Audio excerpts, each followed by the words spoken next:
Hey, friendo, Steve here. Hey, Larson. Welcome back to Going In Raw, the only pro wrestling podcast you need to be listening to. On today's episode, we've done the best. Now it's time for the worst. Not the worst, the wrestlers who had the worst 2024 through, in some cases, no fault of their own. In some cases, through their own fault. So we'll let you guys know which ones are which in this. Quick note as well. I forgot to mention this on yesterday's episode because we filmed this 2 weeks ago. But World's Bet. What is it called? World's Best. World's Finest. The Batman-Superman collaboration at AEW. No. World's End is happening in a couple of days. So Larson last November, or this past November, he had family obligations. So he couldn't make full gear. Yeah. Similarly, I now have family I've cashed in my family obligation card. And so we will not be doing a live watch along of World's Best, nor will we be doing a live review right afterwards. The following Monday, next Monday, we will be doing our World's Best review. Correct. And then and our star ratings that day as well. So correct. Be sure to join us for that. Should be a fun review, I guess. I don't know. I don't expect very many title changes except for maybe the Continental Championship, but I don't know. Yeah, there's a good chance that one changes hands because I don't even know maybe, who's in the finals. maybe not. I don't know. Okada might keep it. I think Okada will probably keep it. But then at this point, maybe the semis will already be decided. Maybe he's not even in it anymore. I don't know. Could be. Yeah, because this is 2 weeks ago. Anyways, let's go ahead and, with that little note, let's go ahead and dive into the wrestlers that had the worst 2024. Number 10. 10. Rhea Ripley. I mean, she still had an all right 2024, but in comparison to 2023. Yeah. And this is a situation where injuries may have derailed some momentum, maybe elongated some storylines. So the first quarter for Rhea was actually really great. She got to defend Women's World title against Nia Jax at Elimination Chamber in Rhea's home country of Australia. I believe that was the main event of the show, too. Mm-hmm, yeah. She then beat Becky Lynch, night one, WrestleMania 40. A really good match. Mm-hmm. It was the Raw after Mania, however. Mm-hmm. Things started going south, kind of, because she was attacked backstage by Liv Morgan, got thrown to a wall. And apparently, during that segment, injured her shoulder. And then next week, the reports were that she injured her shoulder. Next week, had to vacate her title. I'm still doubtful. I have my doubts. Skeptical, thank you. I am still skeptical that was not just... Actually, I don't know. She was gone for such a long period of time. Yeah, she was gone for about 3 months. Yeah, I feel like if it was a vacation, it would have been like a month. Didn't she get married to Buddy in that time? I think they did. I think so. I think she got married. So that was nice for her. That was a good 2024 moment for her. But yeah, she was gone for 3 months. That's a long time to be gone, especially hot after WrestleMania. But in the meantime, it did allow them to conveniently have Liv Morgan basically replace Rhea Ripley as champion, which she won off of Becky Lynch after Becky won the vacant title in, I think it was like a Battle Royal, wasn't it? I think it was a Battle Royal. Yeah.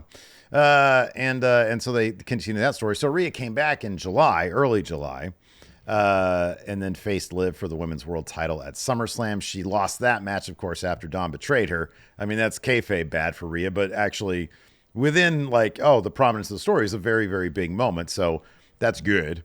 She feuded with Liv through the summer and fall, including kind of a clunky match at Bad Blood where Raquel interfered in clear view of the ref, and the match's original finish had to be scrapped instead for a DQ.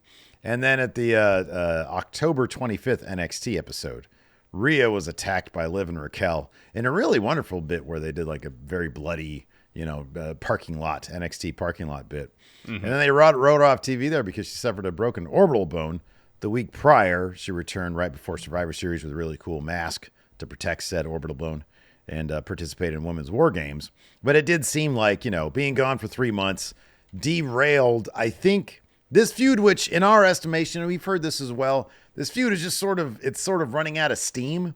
And you can't help but wonder if there was what the original plan was had she not been out for 3 months.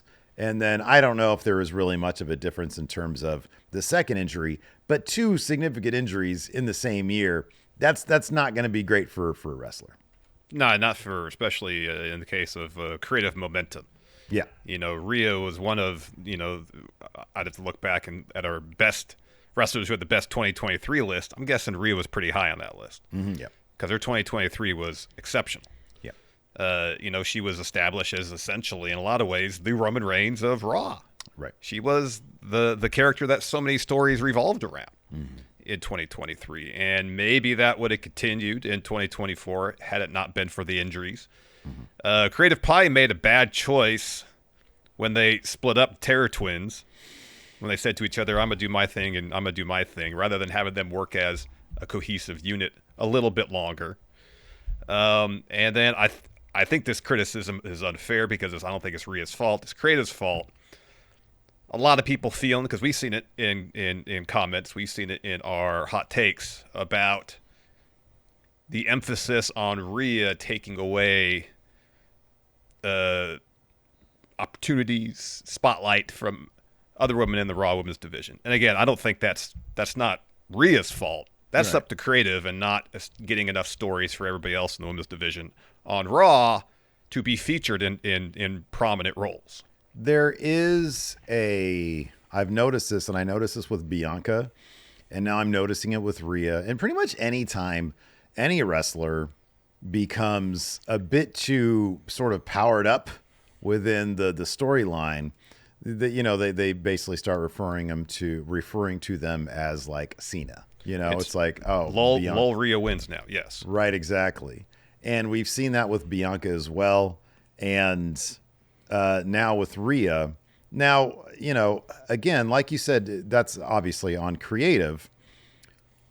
And I don't necessarily have a problem with it as long as the story. I always love when it's like, oh my God, this the threat of Rhea Ripley, because then it becomes kind of interesting. Okay, well, who can pose a threat? And if the storytelling just becomes boring, then yeah, I understand. And I guess in some people's minds, Rhea might have turned that corner this year. Especially, I saw a lot of that with the War Games when Liv Morgan was taking a baseball bat to Rhea Ripley, and she still ended up giving her riptide through the table. I think, let me ask you this, though. Sure. Besides that, and again, this might come down to the injuries, but them seemingly teasing a match, or at least a more prolonged physical confrontation between Dom Mysterio and Rhea Ripley, that seems to have fizzled out like significantly over the past couple months. That she was teasing the riptide on him, and I don't think, correct me if I'm wrong, she never actually hit riptide on Dom, right? I don't believe so, no. I don't think she did. It's been teased a few times, but I don't think she ever actually hit it, no. And it seemed like that's where it was headed, and now Dom has really cooled off. Yeah. So, and I'm assuming, I honestly do think that with Dom, they still understand what they have. They just want to try to find a way to beef up his the complexity of the character. I think it's not too dissimilar to LA Knight, where he was getting tremendous reactions, but is there more there? And I think with Dominic, they understand that there can be more there. Yeah. They just want to make sure that they develop it in an appropriate way, because the cheap heat thing isn't going to last. No. Getting back to Rhea, though, I think that Dom Rhea match would have been great. I just don't see it in the cards right now. It just doesn't make any sense right now. Yeah, I don't see it either. So, looking back at our wrestlers who had the best 2023 list, Rhea placed 4th. Not surprising. She had a really good 2023. She really did. Yeah, she really did. Anyways, let's go ahead and move on now to number 9. Jimmy Uso. So, again, injuries played a large role in Jimmy not having exactly the best 2024. So, through the early part of the year, his MO was all about cost and Jay opportunity. Yeah. Because they were building up to a match between him and Jay at WrestleMania. That match happened, and by Jay's own admission, it was very good. Yeah. He says they got time cut. They want an opportunity to showcase what they can do, and I hope they get that opportunity. Anyways, shortly after their WrestleMania match, Jimmy was kicked out of the bloodline by the new tribal chief. Put your ones up for your tribal chief, Steve. I'm going to put very specifically, I'm going to put my ones up for, I'll put it up for Roman today. I'm going to put it up All right, let's talk about Solo Sikoa. Put your ones Actually, up for no, your no, chief. screw that. What? This is a Jimmy entry. the short period of time where he was acting tribal chief, I'm putting it up for Jimmy because that We shit can was agree on hilarious. that one. We can agree on that one. So he was attacked by I believe the debuting Tama Tonga. Yeah. And kicked out of the bloodline, written off TV because he was injured. So he's out of action for 6 months. Yeah. Finally comes back. Yeah. To play a pretty pivotal role in the reunion of the OG bloodline. Only to get hurt again, busting his toe. Yeah. In that War Games match. I'm going to say this to camera. Okay, go ahead. Paul. Mr. Levesque. Cerebral Assassin. The Game. Triple H. Hunter Hearst Helmsley. Terrorizing. Mr. Ryzen. Listen. I understand when people jump off the top of the War Games cage, it's thrilling. It's exciting. Yeah. But as we see in this year, it hurts people when they do that, and there's nothing for them to fall on other than mat. Yeah, right. Especially when they're doing like a splash deal, where typically Their feet hurt. they land with their feet first. Yeah, man. Bronson Reed's got a busted ankle. God, they went all over the place. Jim Uso, got a busted toe. Look at Adam Copeland. Different company, but same result. Yes, exactly. God, So this is for Tony Khan, too. Don't have people jump off the cage unless they're jumping. Like when Tiffany and Io did the bits in their War Game match this year, they jumped on people to catch them, to break their fall. Like a pillow. Exactly. But Yeah. no, don't have people jump off and hit table. And don't have them do moves where they jump off and they hit feet first. Yeah, it's horrible. Please, no more of that. We should do a video of that, like how bad that is, because like it never ends well. Like remember Savage did like an elbow off the cage in WCW. I think that basically ended. It blew out his knees, I think. Yeah, and I think that like was the beginning of the end for his career. So it's just or not at worth least it. his good match career. Yeah, they got to stop doing that. I don't know about like because with Jimmy, is it toe or foot? What is it again? It was his toe. He got busted toe. You can live with that. That's Yeah, fine. yeah, he won't He'll be out back that soon. long, He'll but be at the back same soon. time, it's the start-stop nature of things. You know? Every You little just- bit. especially when you got the saga of the bloodline. It's a bummer. It's a bummer when anybody gets injured, but when you're featured in a prominent storyline and then you have to be written off because you're hurt, sucks. It does suck. Yeah, Sucks. So No, hopefully, absolutely.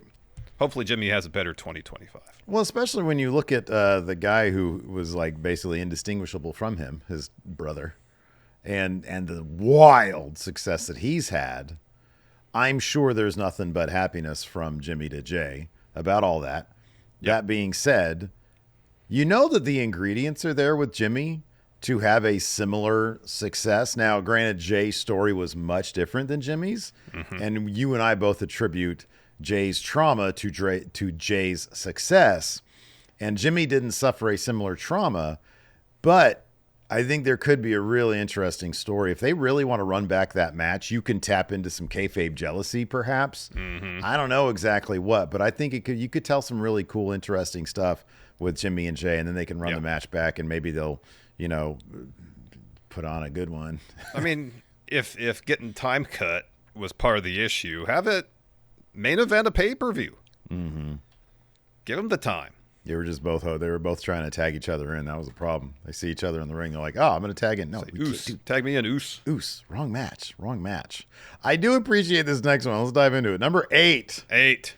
Chris Jericho. This is great because every one of these entries, you have like reminder notes, except for Chris Jericho, because we're reminded on a weekly basis these days when he's doing that stupid New York Minute bullshit. Why nobody wants to see Chris Jericho in 2024, man. Now, I forgot about this, but the Learning Tree actually started in like March of this year because I was doing a little bit of research. Yeah. So like the Learning Tree is a relatively fresh thing. Like in my mind, it was like, oh, didn't this start in like mid 2023? No, man. No. It's much less than a year old. It just feels that long. And it's exactly. It was pretty clear that the Learning Tree idea sprung from two things. It was, one, Jericho's resentment of the crowd turning on him. So he doubled down on being annoying. Yeah. 2, the idea of a certain somebody who used to work for AEW, talk about CM Punk, who was there because he wanted to hand out advice, solicited or unsolicited, to younger talent. And of course, this was 18 months after Punk left. Wasn't even that long. It was less than that. Because it's 2023. It was less than a year. Yeah. Like 6 months. And so it seemed like those two things kind of converged and just created this really obnoxious. I know it's supposed to be obnoxious, but there's comically entertaining obnoxious and there's turn off the TV obnoxious. And so much of the learning tree stuff, even though I think Big Bill's doing good work, is given more of a spotlight to Brian Keith. Like everything about the learning tree that doesn't involve Chris Jericho, I kind of enjoy. Yeah, I agree. And if Chris Jericho wasn't involved in it, maybe I'd be into it. But I can't stand him now. I can't stand his promos, his delivery, his character. A lot of his matches are dog shit now. Mm-hmm. Yeah. Especially his whole feud with Hook. Yeah. All the FTW rules match. Garbage. Yeah. He just doesn't bring much anymore. He just had, like, a couple years ago, he had a really fun match against Tomohiro Ishii. Well, they were chopping the hell out of each other. Well, they ran that back recently, and it was dull. Let me ask you this, because like here's one thing that we I think appropriately dance around a little bit, and I'm curious if there's a way out of this for Chris Jericho that isn't just him leaving. Yeah. The genesis of all of this was some rumors that started gaining traction on Instagram and Twitter that had to do with Chris Jericho that were never properly substantiated or addressed, largely because they were incredibly vague. So vague, in fact, that like we didn't even bring it up during the show because it's like, dude, like this is a dude's like career, and when there are such vague hints of allegations, it is sad to see that stuff sort of caught fire, and to the point that the crowd in attendance backlashed against him. Mm-hmm. That was the genesis of all this. Yeah. And it's understandable why a guy who was always loved by the crowd through, by the way, some of his AEW stuff was pretty inspired in the beginning, in the early days. But by the time we got to the Jericho Appreciation Society, it was just like, okay. It was running on fumes. Yeah, it really was. Yeah. But that being said, I can understand why somebody who received a crowd reaction in such a severe manner that they had to like do one of his matches a street fight outside. Mm-hmm. Because the crowd was basically taking over and booing the crap out of him based off this stuff. And again, without knowing anything about whether or not the stuff was true, I could understand from his standpoint, after 30 years of a career where he had the goodwill of the fans, for them to turn on something where there wasn't a lot of fire actually present in these rumors, I could understand why there would be some resentment. To then take that and turn that into an entire mildly confusing gimmick. Yeah. Because why all of a sudden has he changed his character completely to talk in the manner that he did? It's not like he went away and came back like that. Mm-hmm. Or there was necessarily an evolution. Right, or yeah. Exciting we incident didn't on screen see that led to that, yeah. We didn't see like an organic development of him into that. He just sort of did it because seemingly he was pissed off at the fans. That's what it felt like. I don't know what his motivation was. Maybe he has talked about it on a show. I don't know. I don't listen to a show. But to watch that unfold has been, I mean, I guess you could just say it's been interesting. But at the same time, he's developed into a character that I don't really care to see. Now, the flip side to that is there's been several instances where, like WrestleNomics, they bust out like the quarter hour ratings for Dynamite. There's been several times I've looked at the ratings, and the lone jump in the ratings has been a Jericho segment. And so if you want to know why, one reason perhaps Tony Khan keeps him around might be because of that. He still does have name value, and his face is still recognizable in case people, I don't know if they do this anymore, are flipping around the television. Mm-hmm. And so that might be one reason. Also, the guy from day one has been seemingly a trusted advisor to Tony Khan. Yeah. He clearly has Tony Khan's ear, and I think he's got a lot more freedom in AEW than he ever did in WWE. Oh yeah, without a doubt, yeah. And so that you'd have to think, well, he's basically grandfathered into AEW, and he's going to do whatever he wants to do there to a degree, I would imagine. Mm-hmm. Yeah. So but it is unfortunate that we're at this place, and he seemingly can't get out of it. He's the Ring of Honor champion, mainly because Tony Khan wants to get a television deal for Ring of Honor, and he thinks having Chris Jericho be their champion will help with that. Yeah. Which, hey, look, if it works, great. I'd be kind of surprised if that worked. I really would be. Me too.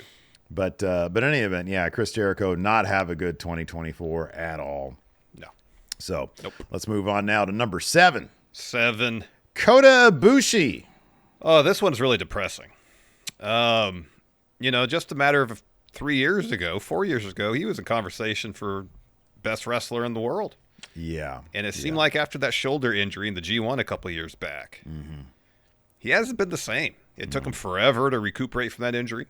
He talked about it. He had a falling out with New Japan. What year was 2020 the Jay White Kota Ibushi Wrestle Kingdom? It was right before pandemic, I think. Then it would have to be 2020. I think that was 2020. So right before pandemic, and then since then, he hasn't been the same. And so, yeah. And, of course, he had a couple appearances in AEW in 2023.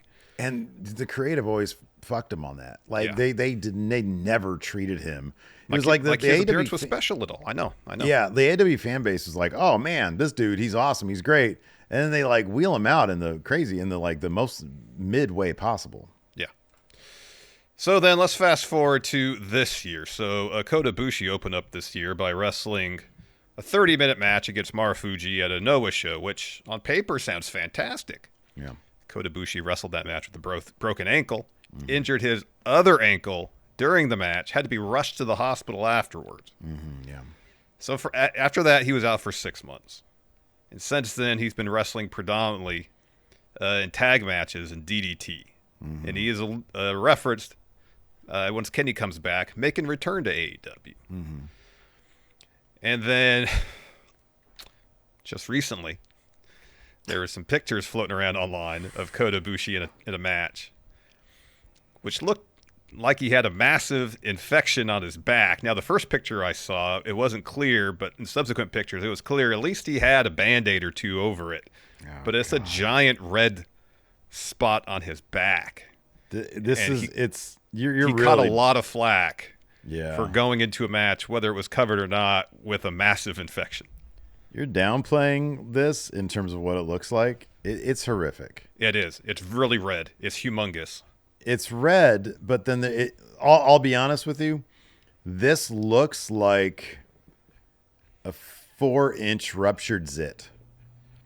Yeah, but there is... So in that picture I sent you, what looks to be like white pussy stuff is actually a bandage. There's a Band-Aid over it. Oh, okay. But it's you can not see clear like from that picture. Okay. From other it's pictures, pixelated. from other pictures, you can see clearly it's a bandage. So at first that picture got out, and everybody's like, "Oh my gosh, he's wrestling with an open wound." Oh wow. Okay. Yeah. And then it turns out that at least he covered up the wound with a couple bandages. Okay. Now let me ask you this. Still not great, but better than wrestling with a giant open wound. I'm looking at it, and like sort of under what you say is a bandage seems like a deep red. Was it a really deep, dark red? Yeah, I've seen other pictures where it's very red. It's huge. Yeah. This thing is huge. Yeah. Yeah. That's sad. That's incredibly sad. sad. So it's a bummer to see a wrestler who, through the years, I've been a huge fan of. Yeah. One of my favorite matches is Nakamura at Wrestle Kingdom 9. Yeah. Fantastic bout, Steve. You need to get on out there and watch that finally, please. Hey, maybe when we have our break next week or last week. I would hope you would do that, but I'm last not week I'll watch it. Will. And injuries happen, especially someone like Kota Ibushi, who's wrestled an incredibly physical style, taken a lot of insane bumps during the course of his career. Eventually, it's going to catch up with him. Yeah. And it just feels like that's happening now. It's happened in the last few years. Yeah. And it's like he wants to still be the Kota Ibushi of 2013, 2014, even 2019. Yeah. But his body just isn't up to that task, and it's rough to see. You know, this dude had so much mystique back when we were first exposed to him, back when we first started watching New Japan back in 2017, 2018. It was like, oh, man, this guy he's like from another planet, you know? Yeah. The things that he would say, he was very, you know, kind of out there, but, you know, just one of the best wrestlers you'd ever see. And what you started to see over the past year and 2 years, especially when he had a very public sort of, you know, falling out with New Japan, was a very human person who might be allowing various promotions to take advantage of him. I mean, I don't know how you can look at this thing as a promoter and say, go ahead and get out there. Yeah. You know, I mean, wrestling on that broken ankle, Jesus, that it hurt to watch some of that stuff. It did. You know, it absolutely did. And you just feel for the guy, and you hope that somebody out there is like trying to maybe will have his best interests at heart, and you know, help guide him to health or something. Yeah, because that's gnarly. That's gnarly stuff. Yeah, it was super gnarly. It was. Yeah. All right. Well, let's move on now to number 6. Omos. So it seemed like there was a stretch where Omos was, you know, kind of getting positioned to be potentially a main event player in WWE. He faced Brock Lesnar, lost, but faced Brock Lesnar night 2, WrestleMania 39, and then right after that had a program with Seth Rollins, and then he basically hasn't been on TV much since. In fact, in 2024, he had all of 2 televised matches. Mm-hmm. He was in the Royal Rumble beginning of the year, and then the Andre the Giant Memorial Battle Royal night before WrestleMania. Mm-hmm. Now, in between those 2 matches, he was wrestling on house show matches. But according to Cage Match, he has not had a single match, televised or otherwise, for WWE or anybody since that SmackDown before WrestleMania. Has not been on TV. And it's strange because you watch anything else he does outside of wrestling, incredibly charismatic dude. Yeah, he is. Yeah. He's got a ton of personality, and for whatever reason, he hasn't been afforded the opportunity to showcase that on television. You know, I wonder, let me ask you this. Do you remember, and I'm going to try to go glass half full here, even though I suspect it's the other way. On one hand, he hasn't been released, and there were some, I don't know, releases, but there were some. There were some releases, Were there some releases over because in the case of, like, for example, the next one, it was a contract expired, I think. Right? Yeah, but like Tegan and Indy. Right. And Tegan someone and else we're going to talk about later on, they were all released. In the case of Omos, he hasn't been. Yeah. Now, I don't know what his contract status is like. That being said, if he was one of the dudes who got renewed, I don't even remember if he was back then. I don't know. He hasn't been released. There's always, you would think, always a place for big monster guys. For example, Braun Strowman. Now, I forget what the time frame was between Braun Strowman, who actually had a pretty good 2024. Yeah, he had a rebound 2024. Yeah, he did. I don't know where he is now. Probably he's hurt. Oh, is he hurt? He tore his groin. In that match against Bronson Reed, I believe. Okay. Yeah, that's right. Yeah. Between Braun Strowman getting re-signed by the company and actually making an appearance, you know, the Authors of Pain, they were under contract for 1.5 years without being used. Yeah. And it was just a matter of like, okay, where can we use them? So I hope it's a matter of them just waiting for a really good moment and a good story, even if he's a supporting player in that story, for them to best utilize Omos. Mm-hmm. But in terms of, you're right, his momentum, or at least, you know, having a Brock Lesnar WrestleMania match, I mean, Omos was a Vince McMahon guy. And there were certain people when Vince was gone, which happened in late January 2024, around the Rumble. Mm-hmm. When he finally resigned and he was gone from the company, not, you know, sitting at home and faxing in instructions to Triple H. You know, guys like Boogs, you know, gone, they're on the outs. Guys that were Vince McMahon guys, all of a sudden found themselves down the ladder. And maybe that's what happened with Omos. Maybe Triple H is like, hey, you know, I want to find something good for him. I don't want to use him just to use him. But regardless of the situation, 2024 was not a great year for him. And I hope that 2025 is a much better one because I really liked Omos. I thought he was, even when he had he was the bouncer for Raw Underground, he had a nice little chemistry with Shane with that. And, I've enjoyed everything he's done.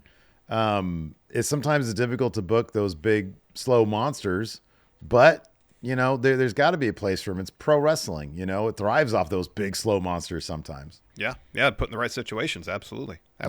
Yeah. All right, man, let's move on now to number 5. Baron Corbin. Man, has anybody dealt in recent history on screen with as much humiliation as Baron Corbin? I mean, has there ever been in recent history somebody who does have talent, charisma, and has been able to roll with whatever they gave him and make the most of it more than him and still not be utilized right? And constantly work to improve in ring, too. Yeah. So actually, beginning of the year was actually pretty good for Baron. He and Braun Breaker were NXT tag champs earlier in the year. And while in NXT, he managed to successfully reinvent himself, adding a bunch of new moves to his repertoire, putting on really fun matches. And then they lost the tag titles. He got drafted to SmackDown. He was in a King of the Ring qualifying match, lost that, and then got put into a tag team with Apollo Crews. They feuded with Legado del Fantasma for a couple months. That was dropped. He was working house shows until his contract wasn't renewed on November 1st. So after 12 years with the company. Yeah. You know what's crazy, dude, is that not long ago, I think I might have mentioned this in the past month or two, but not long ago, I was watching Kevin Owens' debut NXT pay-per-view, one of the takeovers. Yeah, the one where Sammy won the title. He had his match against C.J. Parker. Juice Robinson. Exactly, yeah. Yep. And Baron had a match on that show. Yep. Against, God, it might have been Ty Dillinger. I forget who it was against. Wasn't it Bull Dempsey? Yes, Bull Fit. Yeah, it was Bull Dempsey. Good memory on you. Do you remember what Baron's sort of thing was back then? No. He would win all of his matches in 30 seconds or less. That's right. So the crowd starts counting. Baron looked, and I know you and I have gone back and forth on this, and I am saying this semi-tongue-in-cheek, but Baron Corbin with like long hair and kind of a post-apocalyptic metal vibe. Yeah. And coming out with no bullshit, serious, dominating these guys and kicking them, hitting them with an end of days was fucking a recipe for success. Now, the problem was maybe he rubbed somebody the wrong way or Vince McMahon didn't see it or whatever the situation was. But when he got to main roster, they tried that out a little bit. He became constable of Raw. Like, it was just one thing after another. Even before he became constable, he was a failed Money in the Bank guy. Got publicly, utterly humiliated by John Cena at SummerSlam. Yeah. And that seemed to be like a recurring thing. Yeah. And so, yeah, like when you look back at what they really might have been looking at him for NXT, I wonder if Triple H kicks himself and is like, man, I should have kept that guy in NXT as long as I could. And I don't know if that would have changed anything or not, but man, his presentation and what they had him doing out the gate spelled success. It really did. And to see a guy who really, obviously he's a smart guy. He does have camera charisma. Yeah. You take that bum ass Corbin stuff, and granted, that ain't going to have much of a ceiling. And they actually did sort of pay it off in its natural course. His luck turns around. But you see what he was able to do with that gimmick. And you can't find something for him that actually does work. I honestly hope that he, does whatever he wants to do on the outside. And finds, he seems like the kind of guy where once he finds, the thing about him, they never found the thing past his original NXT run. Yeah. If he finds the thing, then man, he can make himself on the outside and then maybe show it back again in WWE. I don't know. But they never even the thing with Braun Breaker, it was just Baron Corbin. It wasn't there was no hook there, Yeah. and sometimes you need a hook. Yeah, absolutely. Absolutely. Yeah, it'd be interesting to see if you could kind of go back in time with Baron Corbin, with him having the experience and knowledge he had in 2024, and go back to, was it 2016 NXT? Yeah. Someone who is much better on the mic. That was the major knock on him, especially like in-ring, his character stuff, like his trash talk was so tepid. Yeah. That's where You're Not Me came from. Yeah, right. That was the level of trash talk he had against, I believe, Apollo Crews at a takeover match, the one in London. Yeah. Why do I remember every beat of Baron Corbin's NXT career for some reason? He loomed large in our lore for a very long time. And by the time he got to the most recent iteration of Baron Corbin, he was a really good promo. Yeah. He was good with character stuff in the ring. He was a very good wrestler. Yeah, he was. And if we had seen that growth and then transport, the latest version of Baron Corbin to 2016, he probably would have taken NXT by storm. Yeah. I think, dude, that like you need a thing, and he was such a. I think one of the problems with him, dude, and you've seen this time and time again, is you see this, for example, right now, and this is maybe a bad example because they recently drastically repackaged him with Shinsuke Nakamura before this latest reiteration. I think that's one reason why I'm like hesitant to buy into this latest iteration of Shinsuke, because he's been dead for so long. Yeah. Like he's been job guy for so long, or depth guy for so long. Yep. And I think with Baron, it's the same thing. Like we saw him be constable, constant humiliation, a guy who can't win a match to save his life unless he's sent to NXT. And dude, I just think sometimes you got to get away and figure it out. And I hope that he's a creative type guy who can come up with, because it's not easy. Look, we've seen at this point, man, so many people leave, either be released or just of their own volition, WWE, try to reinvent themselves, and it kind of goes nowhere. Yeah. Drew and Cody are complete. Like those, it is hard to do what those guys did. Absolutely. Yeah. It is really tough. It is. And I think a lot of people are finding that out. Even Cardona's done a hell of a job, and I'd love to see him back in WWE. Yeah. But I hope Baron, when he goes to the outside, I don't know what it is. I wouldn't even know if I was given control of Baron Corbin, Tom Pestock, I think his name is. Yeah. Whatever he's going to name himself on the outside if he gets back into wrestling. I'm sure the guy probably has plenty of money between the NFL and WWE. He probably made a mint. But if he decides to continue to wrestle, I don't even know how I'd rebrand him. I really don't. You know? No. But I know there's something there. Yeah, I think there is too. I think there is too. Anyways, let's go ahead and move on to, you know what I thought could have been cool, man? When they had him with JBL. Yeah. They just took the wrong tact with that. And they really took the wrong approach with that. Yeah. I think, honestly, if he's like JBL 2.0, given that the guy, he has the whole bum-ass Corbin and then he turned it around, if they had done kind of a JBL 2.0. Yeah, rather than just, he's happy because he's rich. Instead of that, something where he like actually revels in his wealth. Yeah, exactly. He's out there, cooking his expensive, month-old, dry-aged pieces of meat. Like he's really showing off. He's flaunting his wealth. Another DiBiase. DiBiase, JBL is all kind of rooted in the same philosophy thing. Yeah. An arrogant, rich heel who can buy his way out of any situation. Yeah. There you go. We did it. Good job. We did it. Let's move on now to number 4. Giovanni Vinci. Man, oh man. Dude. So, he started off 2024 just losing. Oh, he lost all the time. He lost all the time. So much so that Gunther, his boss in Imperium, berated him, and Ludwig Kaiser attacked him after taking yet another L shortly after WrestleMania. It was April 22nd on Raw. It was a tag match against the New Day. Yeah. So Vinci was then drafted to SmackDown shortly after, and then we started to see vignettes running. 5 months later, though. Yeah, it was a while. It was a long time.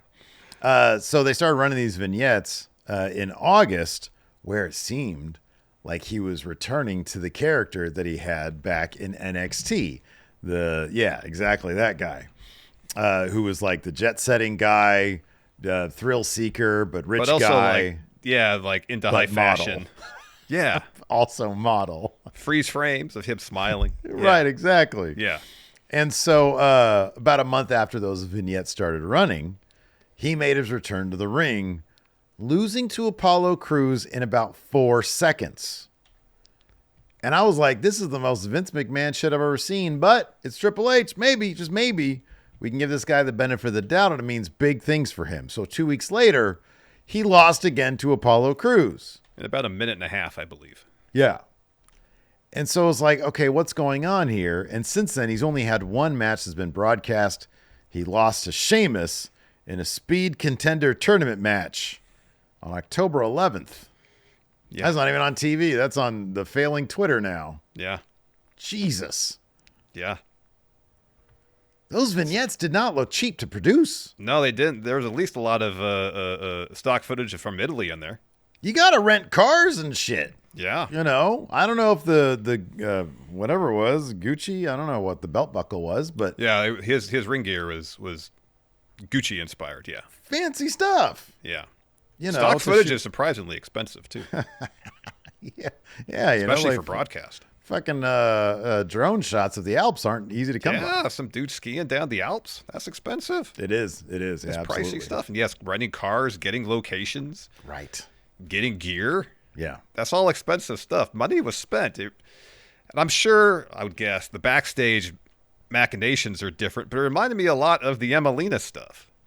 Yeah, you're right. You know, where in the case of Emma, they did a repackage for her, and then she wasn't into it because it just, you know, everything she was doing before is comedy based. And it was a bad fit. And then she came out, dropped a promo, says, I'm not Emelina, basically threw the mic down, went off TV for a while, and then came back with, you know, a different presentation. Yeah. But I wonder if it's the thing where they said, all right, you're going to go back to what you're doing in NXT. And then for whatever reason decided, it's not what we want to do after all. But we've hyped them up. Have them lose a couple matches real quick. Take them off TV, back to the drawing board, see if we could find something else for them. That's what it kind of felt like. Yeah.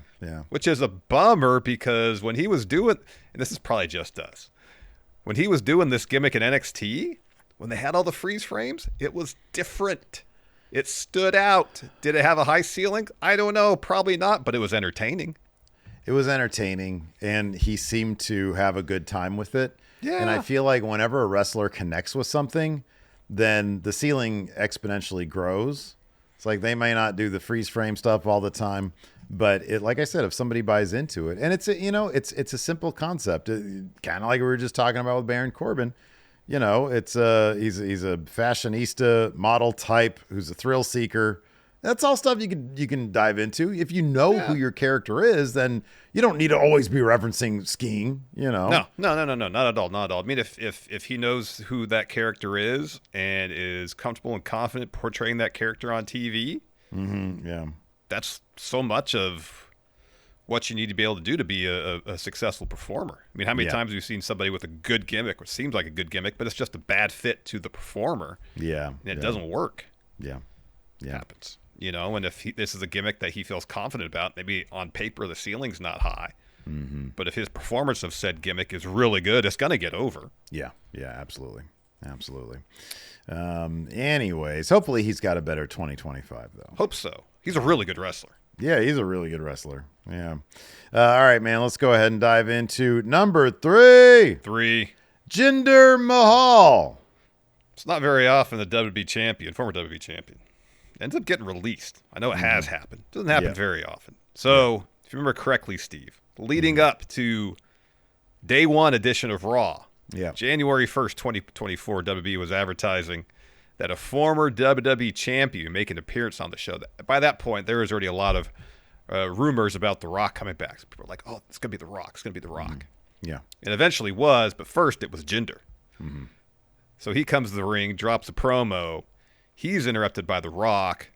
Rock eventually lays him out, but then Jinder parlays that into a World Heavyweight Championship title shot against Seth a couple weeks later. Of course, he loses. He was off TV again until Andre the Giant Memorial Battle Royal. Lost that, and then released on April 19th. Now, he's wrestled a few times in GCW, Maple Leaf Pro, Black Label Pro. Yeah. I'm kind of surprised TNA hasn't signed him. Me too. And if anything else, Tony Khan should have brought him in for a match against Hook. Jinder probably would have put his. I don't think Jinder would have wanted to do that. Probably I not, suspect. but- Well, there was also the disrespect from Tony Khan. Yeah. On social media towards Jinder. Jinder clowned him. So yeah, Jinder and AEW don't seem like a good fit. It's probably not a good match. Probably. Yeah, I don't think so. Like, if it's worth, like, I always appreciated Jinder as a character, but he's not exactly like we're the best wrestle guy. Yeah. So I could see why, if Tony Khan cares at all in any way, shape, or form about people saying, oh, you're just bringing in former WWE guys. Bringing in Jinder would basically be like a TNA level bringing in WWE guys. Yeah. Well, I'm not saying I wasn't going to suggest signing Jinder long term. And I was being somewhat sarcastic about the Hook match. But yeah, I know, I agree, but like, I don't know. I always appreciated Jinder. I wouldn't mind seeing him on Wednesdays. To be honest with you, I wouldn't either. Don't think for a second that Tony would do No, that. it's not going to happen. It's not going to happen. happen. Go. No. Which begs the question, like, okay, what now for Jinder Mahal? Because that kind of sucks. Because yeah, but I don't know. I don't know what the dude wants to do. Maybe he can become the best wrestle guy for all I know. He was just in WWE for so long. He was. He really was. He was. Yeah, I don't know. I don't know. He's made a few appearances on the Indies, but I don't. He wrestled Bully Ray at one of those Maple Leaf Pro shows. Yeah. Yeah. Well, I don't. Hey, if that takes off, it's Scott D'Amore. Yeah. If it takes off, maybe he'll be a featured player there. Maybe. Never know. Anyways, let's move on now to number 2. Ray Fenix. Oh, wow. Eesh. So let's go back to July, early August. Reports were popping up that Ray Fenix, Pentagon Jr. were intent on leaving AEW. They didn't want to talk new contracts when their current contracts expired, and they were heading to WWE. And apparently, they were pretty open backstage about already having talks with WWE while still under contract with AEW. And so through the weeks and months, it was reported that Pentagon's contract was going to expire during the course of this year, and Phoenix's was scheduled to. However, of course, Tony Khan reserves the right to add injury time to contracts. And so he elected to do that with Ray Fenix. So Ray Fenix, though he wants to go to WWE with his brother, is going to remain under AEW contract well into 2025. Yeah. Yeah. And lately, he's been very vocal, although he deleted some of those tweets, about not being happy about that.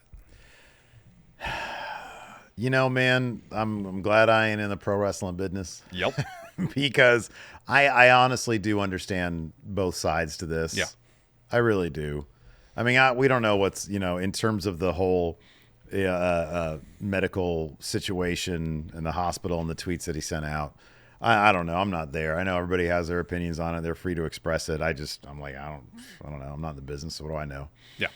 And I can understand from a business perspective why Tony Khan would.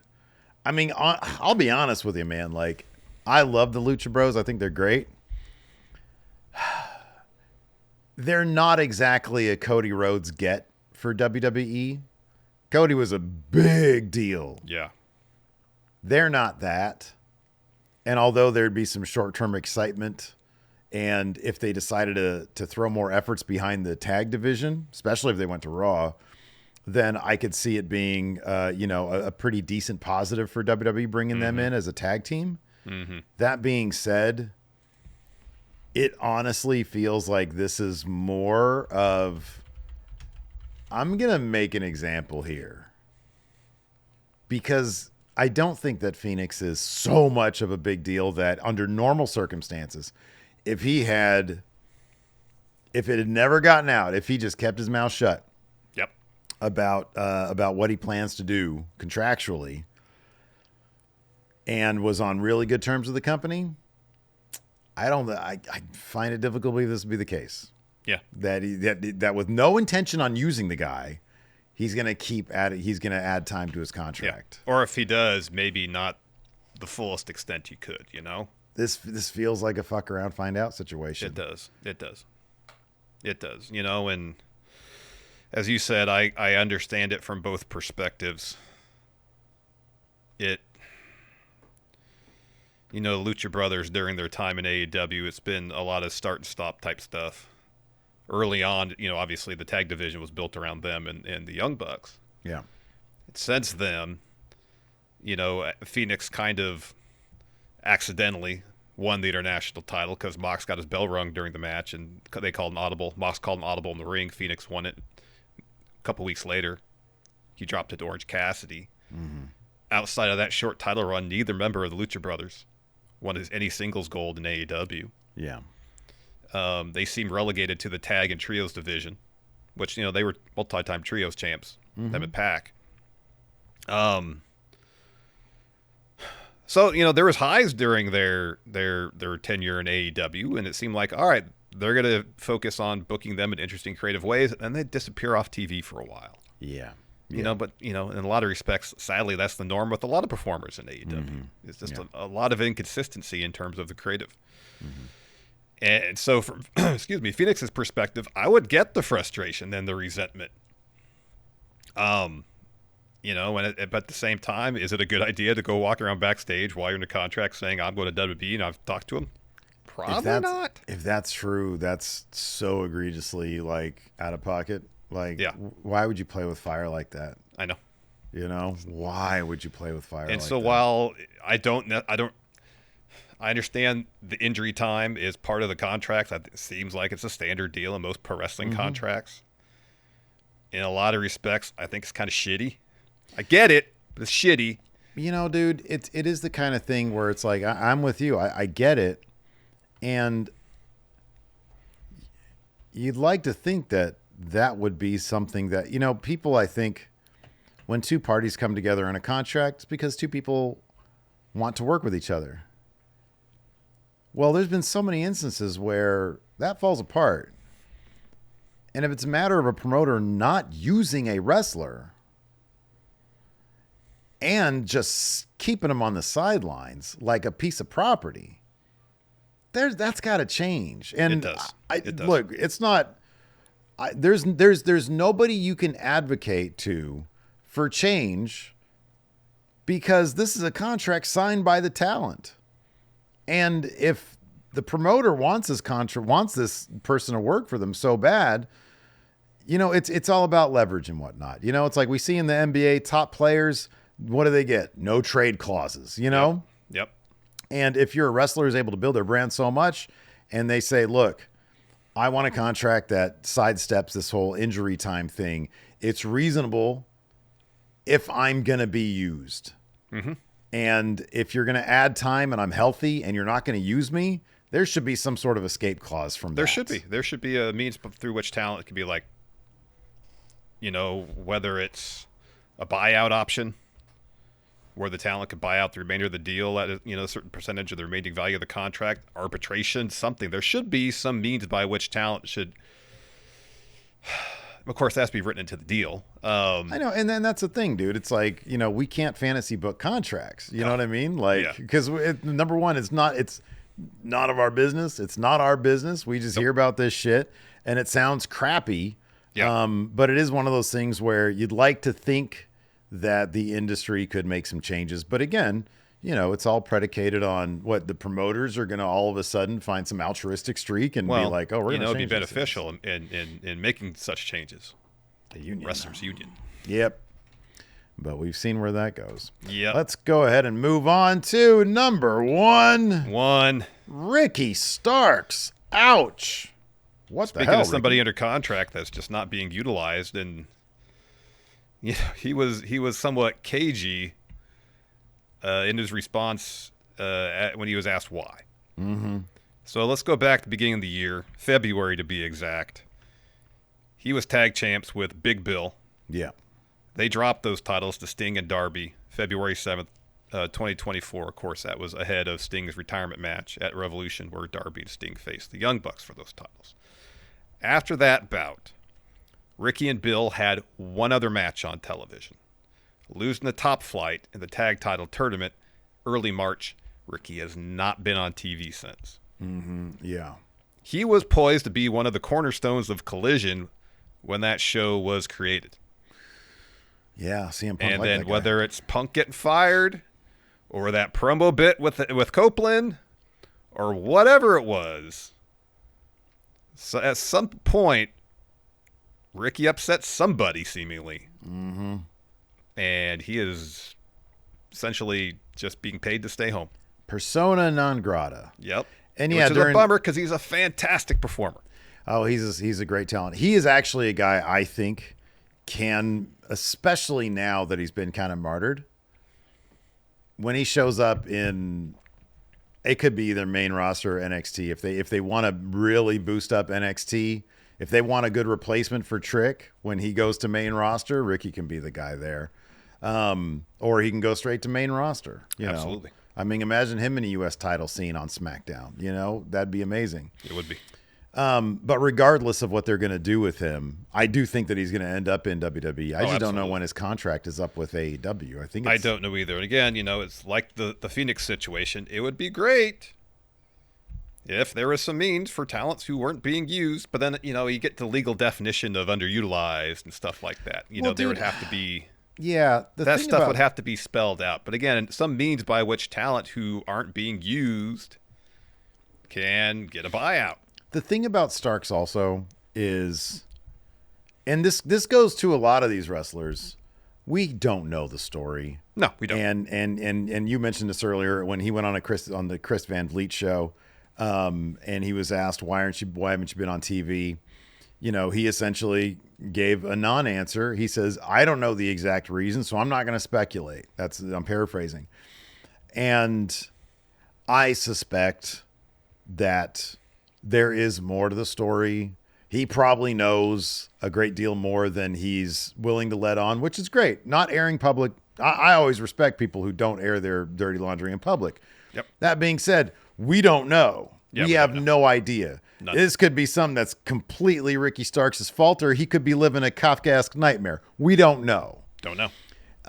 But the bottom line is, as fans, it is a fucking bummer that we are where we are, and it's a bummer that the promotion can't figure this out.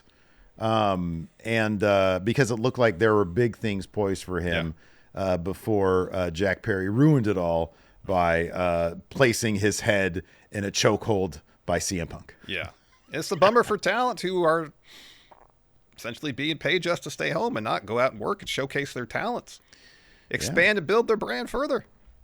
And that should be a gimmick. We should come up with that. We should pitch that to like Action Coast, to our booker over there. A character who just wants to be paid to stay home. Interesting. Oh, man. You made me come out of this show today. What do I got to get into? And then you hear a big scuffle backstage. And he's like, what? I'm trying to get myself fired. We get like a little kid for a plant, and he shoves the kid. Oh, my goodness. Oh, that's good, man. That's a great idea. Time to pitch it then. That's a great idea right there. There you go. Yeah, it's a bummer that Ricky Starks has not been on television. He's a great wrestler, a hell of a talker. I love his little short films he makes. Oh, he's so talented. They're so good. He's like a multifaceted talent. Yeah. And we don't get to enjoy any of his work now, and it sucks. Yeah, it does. It sucks. So, again, like the Phoenix situation, it's just a shitty situation that they're in. We don't know the causes of it. Well, I think for the Phoenix one, we kind of have a general idea what's the cause of it. But for Ricky, we don't know. Yeah. And regardless, it's shitty. And it'd be nice if the wrestlers who are supposed to be independent contractors could actually enjoy the benefits of being an independent contractor instead of being an independent contractor in name only. Mm-hmm. Yep. I agree with that. Anyways, that is going to do it for our list of wrestlers who had the worst 2024. Let's see here. What is today? This is today's the 27th. Today's Friday. Yeah. So on Monday, we're going to bring you our World's End review. Yep. And also our star ratings for World's End. Unless there are, you know what? Maybe I can make it on Sunday. Maybe I can get it watched, and we could do it on Sunday so they're hot and fresh. Oh, the star ratings or both of them? Wait, when is? No, I'm just saying no, just the star ratings. Oh, the World's End's on the 28th, Saturday. It's on Saturday. Yeah, maybe we can do the star ratings on Sunday. Okay. In advance of the review. Would that be weird? It would seem kind of weird, though. Would it be weird? It would seem kind of strange. Okay. Hey, you know what? It's a new year almost. Maybe a new way of doing things once. We want our star ratings to be hot and fresh, man. I understand. I get it. You already got your Sunday book, don't you? No, I got nothing happening. You got a lot going on. I understand.